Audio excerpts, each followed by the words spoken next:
अस्सलाम वालेकुम, very good evening. आज हम डिस्कस करने वाले हैं बैलेंस शीट को। लास्ट लेक्चर के अंदर हमने इनकम स्टेटमेंट को डिस्कस किया था और हमने मर्चेंडाइजिंग इनकम स्टेटमेंट को भी डिस्कस कर चुके हैं और आज हम डिस्कस करेंगे बैलेंस शीट को। तो चलिए आइए अपने लेक्चर को स्टार्ट करते हैं। सबसे पहले तो हम ये देखेंगे कि बैलेंस शीट क्या होती है और ये इसके ऑब्जेक्टिव्स क्या हैं और फॉर्म्स क्या हैं, उसके क्वेश्चन भी हम इसको सॉल्व करेंगे। तो बैलेंस शीट की अगर हम बात करें तो इनकम स्टेटमेंट में हमने ये देखा था कि प्रॉफिट एंड लॉस किसी बिजनेस का चेक करने के लिए हम इनकम स्टेटमेंट बनाते हैं। If we talk about the balance sheet to know the financial position of the business we have to solve the balance sheet. हम अपने बिजनेस की फाइनेंशियल पोजीशन को चेक करने के लिए बैलेंस शीट बनाते हैं। हमें उससे पता चलेगा हमारे पास एसेट्स कितने हैं, लायबिलिटीज़ कितनी हैं और हमारा कैपिटल कितना है, इनकम हुई या लॉस हुआ, तो हम इसको जो है वो अपने बिजनेस की फाइनेंशियल पोजीशन को चेक करने के लिए बनाते हैं। अगर मैं बात करूं ऑब्जेक्टिव्स की तो बैलेंस शीट के कुछ ऑब्जेक्टिव्स हैं। सबसे पहले है डिटरमाइन फाइनेंशियल पोजीशन। ये फाइनेंशियल पोजीशन को डिटरमाइन करता है कि फाइनेंशियल पोजीशन बिजनेस की क्या है।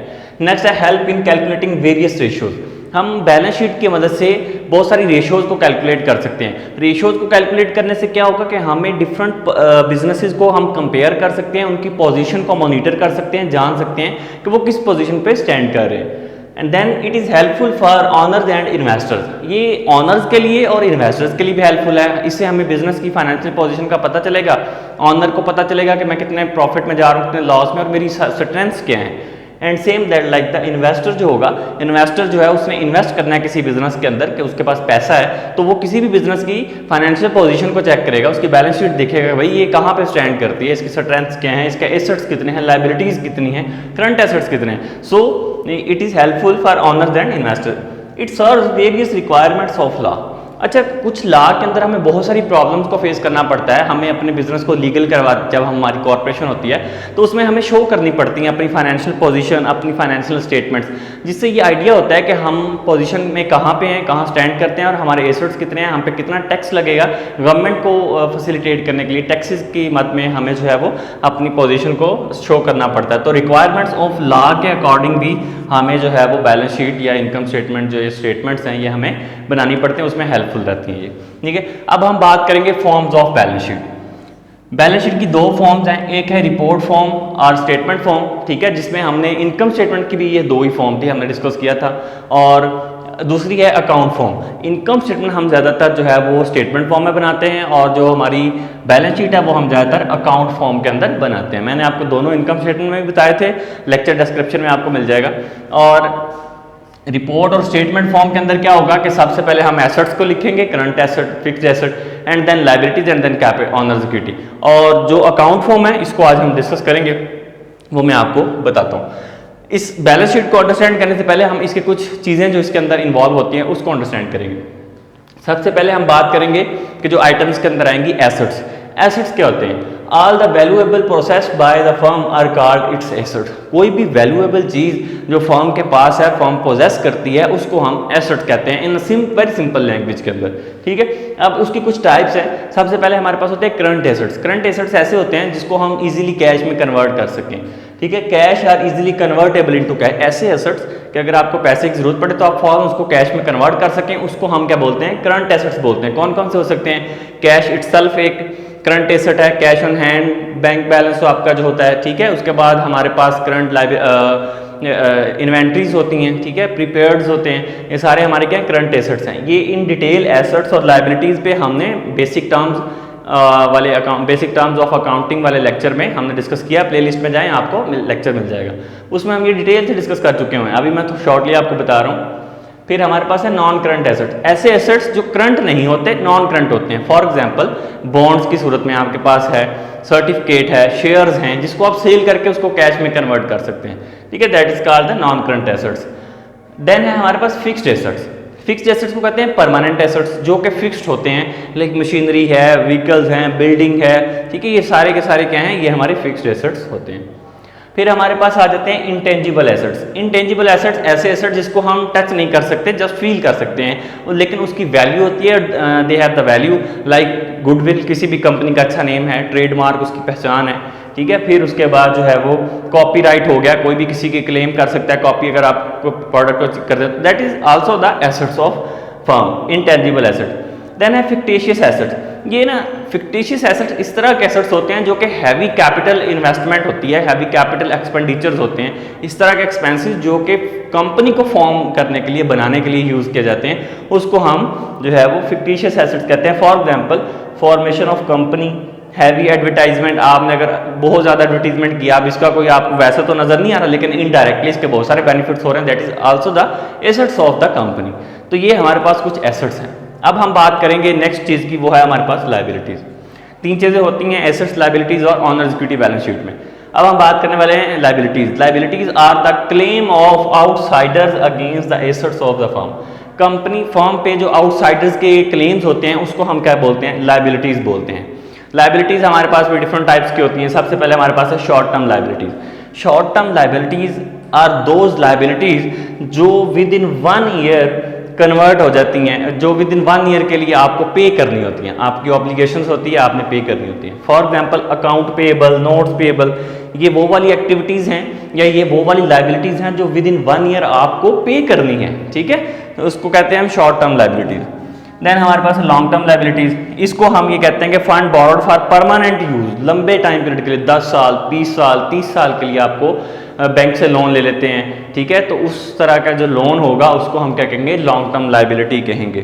फंड्स बोरोड, और ये क्या कहते हैं? लॉन्ग टर्म लायबिलिटी कहलाते हैं। For example bank loan and mortgage loan. आपने कोई घर बनाना है, उसके लिए आपने कोई कर्जा लिया है, तो वो लोन क्या कहलाएगा? वो हमारी लॉन्ग टर्म लायबिलिटी कहलाएगा।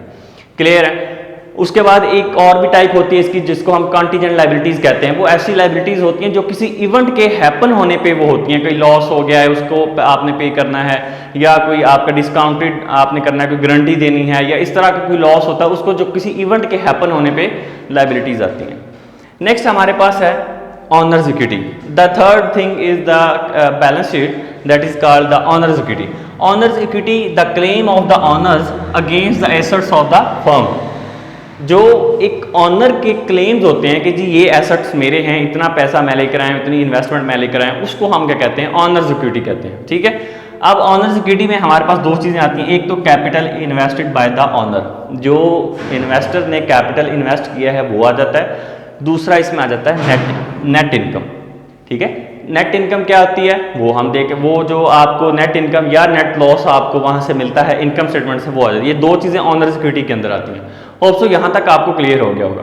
अब हम बात करेंगे कि हमने जो बैलेंस शीट के अंदर आइटम, इन आइटम को, एसेट्स, लायबिलिटीज को पुट करना है, ये हम किस ऑर्डर्स के साथ पुट करेंगे? That is called the methods of recording in balance sheet.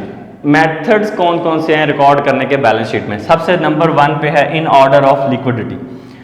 3 है in order of liquidity, in order of permanency and mixed order of arrangements.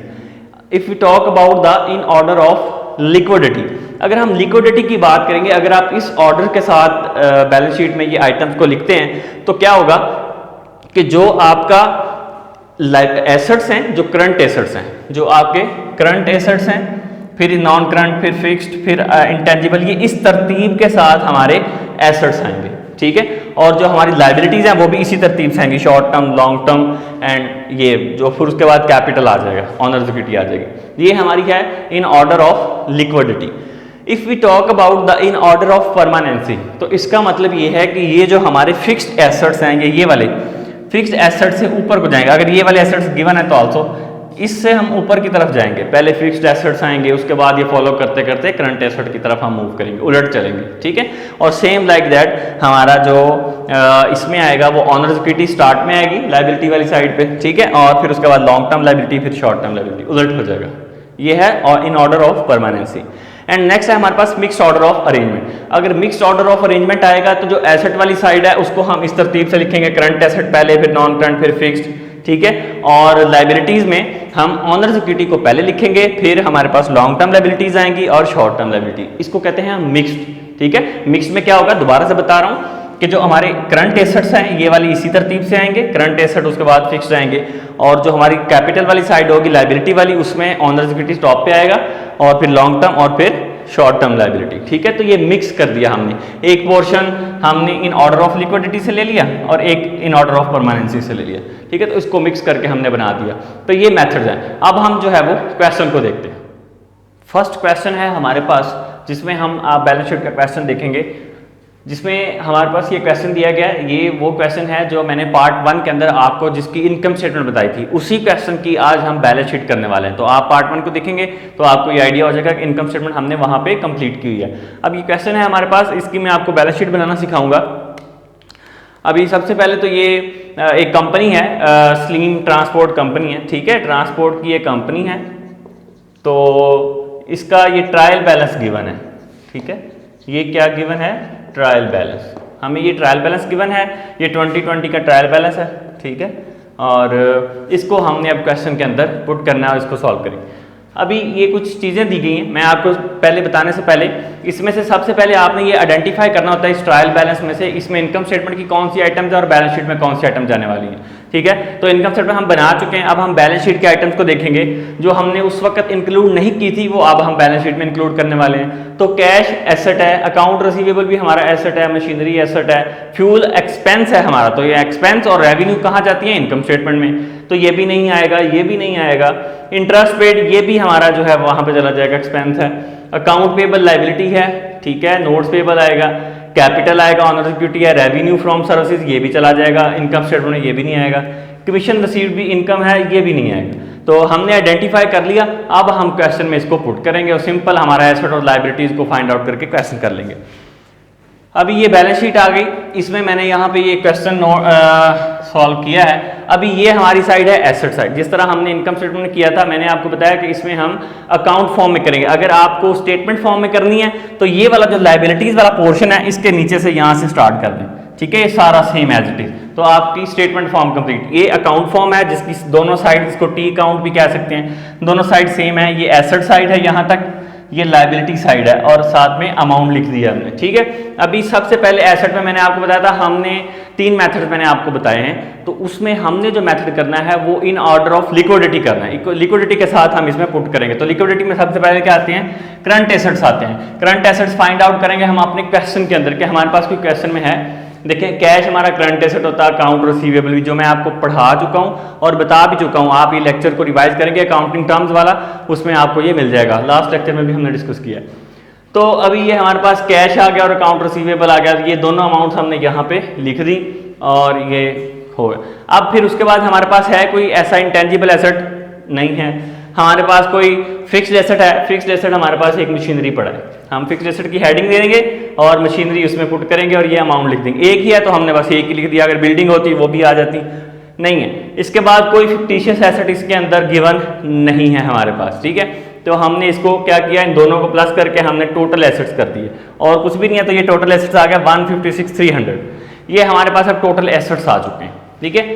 अब हम देखते हैं लाइबिलिटी वाली साइड पे कि लाइबिलिटीज में हमारे पास क्या है। अभी इसके अंदर तो आपको लाइबिलिटीज मिलेगी नहीं, क्रेडिट साइड पे ही मिलेंगी आपको।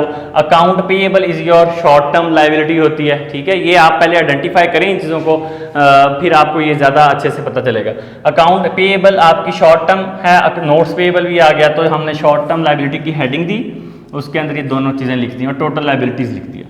क्यों? क्योंकि हमारे पास यहाँ पे कोई और लाइबिलिटी है ही नहीं। अगर हमारे पास होता लोन्स, बैंक लोन्स होते, बॉन्ड्स होते, तो हम क्या करते, हम यहाँ पे लॉन्ग टर्म की हेडिंग देके उसमें भी ये लिख देते, लेकिन है ही नहीं। तो हमने यहाँ पे इसी को टोटल लाइबिलिटीज कह दिया, जो कि 15,700 की हमारे पास आ गई। अब हम देखेंगे क्वेश्चन में हमारे पास मिलेगा आपको ऑनर्स इक्विटी, कैपिटल मिलेगा। तो कैपिटल यहाँ पे हमने लिख दिया, इसी को ऑनर्स इक्विटी बोलते हैं, 81,000 का। अब कैपिटल के अंदर आपने जो आपका इनकम स्टेटमेंट का आंसर होता है, या तो वो आपके पास प्रॉफिट आया होता है या आपके पास लॉस आया होता है, दो ही चीजें आ सकती हैं, ठीक है। तो अगर तो लॉस आया होगा तो इस कैपिटल में से हम माइनस कर देंगे। अब हमारे क्वेश्चन के अंदर हमें नेट इनकम हुई थी जो कि थी 59,600 की नेट इनकम थी, ठीक है, जो हमने क्वेश्चन किया था। तो उसमें हमारी नेट इनकम हमने यहाँ पे ऐड कर दी है, ठीक है, ये हमने यहाँ पे ऐड कर, तो ये आ गया 140,600। अब ऑनर्स इक्विटी टोटल कितनी आ चुकी हैं, 140,600, और शॉर्ट टर्म ये टोटल लाइबिलिटीज हमारे पास 15,700 की। अब इन दोनों को हम प्लस कर लेंगे तो हमारे पास आ जाएगा 156,300। ये दोनों आंसर्स आपके एसेट साइड और liabilities plus honour equity side, ये दोनों हमारी साइड सेम होंगी तो ही हमारा क्वेश्चन ठीक होगा, अदरवाइज हमारा क्वेश्चन गलत होगा। हमें कहीं ना कहीं कोई ना कोई ट्रांजैक्शन जो है वो गलत पुट की होगी, ठीक है। तो ये दोनों साइड इक्वल करनी है। एसेट्स को हमने total liabilities and honours equity के हमने इक्वल करना है। तो ये हमारी इक्वल हो चुकी है, ये हमारा बैलेंस शीट का क्वेश्चन है, आप इसको नोट डाउन कर लें। और नेक्स्ट जो है वो हम एक प्रॉपर एक इनकम स्टेटमेंट का क्वेश्चन और उसमें हम बैलेंस शीट का नेक्स्ट पार्ट के अंदर हम उसको सॉल्व करेंगे। वीडियो अच्छी लगी हो तो इसको लाइक करें। अगर आपको स्टिल कोई चीज़ समझ नहीं आ रही तो आप हमसे कमेंट करके हमसे पूछ सकते हैं, हम आपको गाइड भी करेंगे, हम आपको जो है उसके अबाउट बताएंगे भी। और वीडियो को शेयर करना मत भूलिएगा, सब्सक्राइब करें चैनल को। Thank you very much for watching this video.